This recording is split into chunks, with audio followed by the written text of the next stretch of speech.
Para muchos el voto es un acto de fe. Para otros, la fe no debería tener nada que ver con la política. Pero así como hemos demostrado con otros temas en este programa, hoy descubriremos que la política siempre encuentra su espacio, incluso en los templos más sagrados. Esto es Cultos y Política. Los cultos religiosos y la política alguna vez fueron lo mismo, y en muchos países aún la relación es muy estrecha.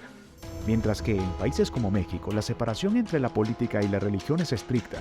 En otros países como Irán, el líder supremo es un clérigo chiita y tiene el poder absoluto en el país y por su parte, el presidente y otros líderes políticos también tienen que ser aprobados por los líderes religiosos. En Arabia Saudita, el rey también es el guardián de las dos ciudades sagradas del Islam, la Meca y Medina. Además, el país sigue una interpretación extremadamente conservadora del Islam suní, y los líderes religiosos tienen una gran influencia en la política y la sociedad. Una expresión más moderna es la de Israel, con un sistema que tiene una serie de partidos políticos religiosos. El país se describe a sí mismo como un estado judío y tiene leyes que reflejan esta identidad religiosa. ¿Cómo es la política de la religión? Así funciona el gobierno del Vaticano. Seguro has escuchado hablar de la Curia Romana. Acá vamos a explicarlo. El gobierno del Vaticano se divide en tres ramas principales: el poder ejecutivo, el poder legislativo y el poder judicial. El Papa es el líder máximo del poder ejecutivo y es el jefe del Estado Vaticano. También es el líder espiritual de la Iglesia Católica Romana. Sin embargo, él no toma todas las decisiones solo. Tiene un grupo de cardenales que lo asisten en la gestión de los asuntos del Vaticano. Estos cardenales están organizados en diferentes departamentos, conocidos como dicasterios. Cada dicasterio se encarga de diferentes asuntos, como la educación católica o las finanzas. El gobierno del Vaticano tiene un cuerpo legislativo conocido como la Asamblea de los Cardenales. Este cuerpo se encarga de aprobar leyes y reglamentos en el Estado del Vaticano. A diferencia de los sistemas políticos típicos, la Asamblea de los Cardenales no es elegida por el pueblo. En cambio, los miembros de la Asamblea son nombrados por el Papa y generalmente son cardenales y obispos, que ya ocupan un cargo en la Iglesia Católica. Por otra parte, el Poder Judicial en el Vaticano está encabezado por un juez único, conocido como el Juez Supremo. Este juez es nombrado por el Papa y se encarga de presidir los tribunales en el Vaticano. Hay dos tipos de tribunales en el Vaticano: el Tribunal de Apelación y el Tribunal Penal. El Tribunal de Apelación se encarga de casos civiles y el Tribunal Penal se encarga de casos criminales. Si algo queda claro es que la separación de poderes no es algo que se practique mucho en el Vaticano.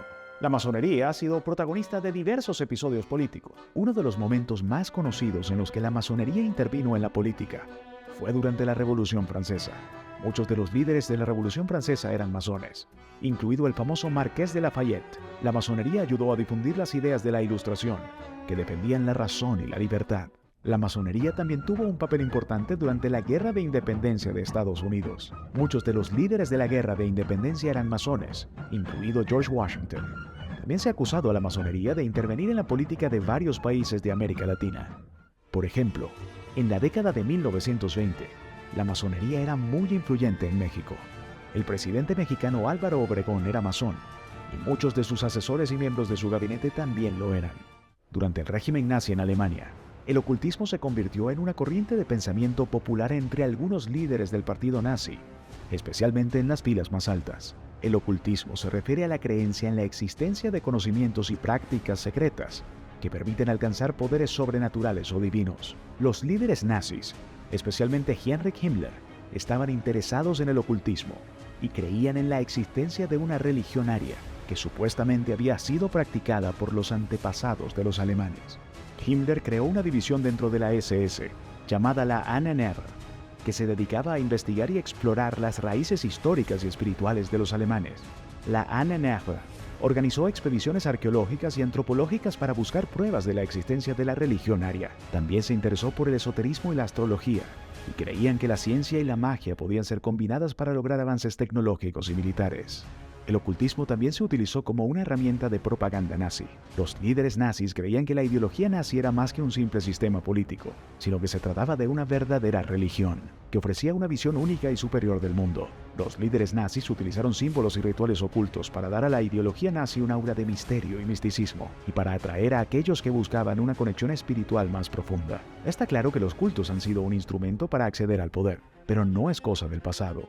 La famosa secta NXIVM se infiltró en la política, no solo en Estados Unidos, también en México y otros países. La secta NXIVM fue fundada por Keith Raniere en 1998 y operó en los Estados Unidos durante muchos años, atrayendo a personas influyentes y adineradas con su promesa de autoayuda y superación personal.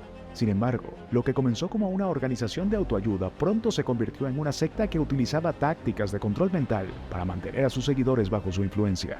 La secta se centraba en el desarrollo personal, pero también en la explotación de sus miembros en actividades ilegales como el tráfico sexual. Se sabe que Keith Raniere tenía como meta acceder al poder político. Su plan era posicionar fichas en cargos públicos que luego pudiese extorsionar y controlar. Contrario a la fe religiosa, la política no debe ser asumida como un hecho infalible. Mantener la distancia entre el poder y el culto es una acción clave para que los ciudadanos tomemos decisiones objetivas y no sigamos ciegamente a líderes que sí pueden cometer errores aquí en el mundo terrenal. Esto fue Cultos y Política. Yo soy Marco Trejo. Hasta la próxima.